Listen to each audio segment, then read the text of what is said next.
Full script, Bandai hook. Someone once told me, the fourth floor of this apartment only has 3 rooms. But for 2 months, every single night at exactly 12 a.m., I heard a chair being dragged from room 402. And the strangest part, there is no room 402. Pause. This happened to me last year. Moving in last July, I moved to a new city for work. I didn't know anyone there, and my budget was tight. After a week of searching, I found a small apartment building hidden inside a narrow alley. It looked old.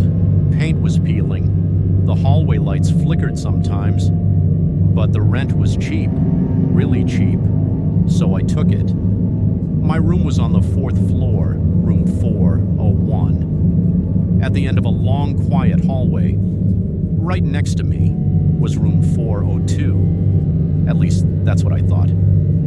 First night. The first night felt normal.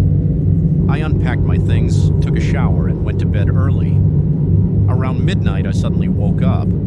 I heard a strange sound behind the wall. It sounded like a chair being slowly dragged across the floor. Creak! I checked my phone. 12:03 a.m. I remember feeling slightly annoyed. Great, my neighbor moves furniture at midnight. I turned around and went back to sleep. Every night the next night, it happened again, exactly at midnight. Creak! One long dragging sound. The night after that, the same thing, every night. Same time, same sound, only once.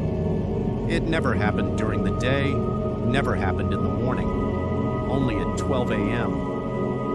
After a week, curiosity turned into uneasiness. The manager. One afternoon, I ran into the building manager downstairs. I asked casually, "Hey, who lives in room 402? They move furniture every night." She didn't answer immediately. She just stared at me. Then she asked, "Which room did you say?" "Room 402. She frowned. "The 4th floor only has 3 rooms." I laughed. I thought she was joking, but she didn't laugh back. The tenant list. She took out a folder and showed me the tenant list. 4th floor, room 401. Me, room 403. Married couple. That was it. No room 402. I felt a cold chill run down my spine. "But there's a door between our rooms," I said. She shook her head slowly. "That door's been sealed for years." The door that night, I walked up the stairs slower than usual. The hallway felt darker than before. When I reached my room, I looked to my right. There it was, a door, old, dusty, with a faded number, 402.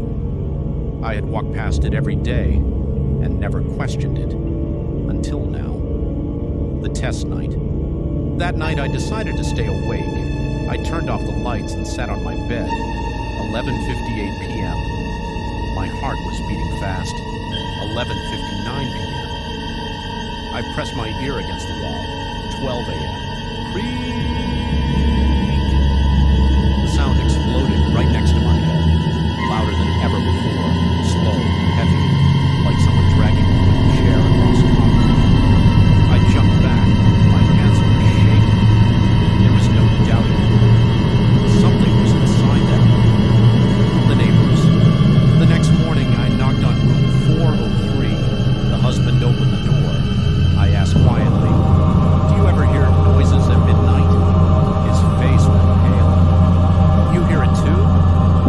His wife appeared behind him, holding his arm. He whispered, "3 years ago, a man lived in the room. He lost his job. His family left him. One night, he hanged himself with a chair." My stomach dropped.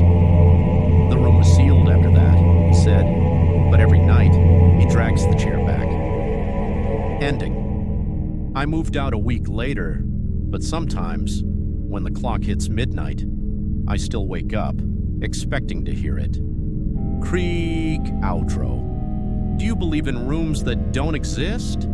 Subscribe for more true scary stories, and remember, Some neighbors never leave.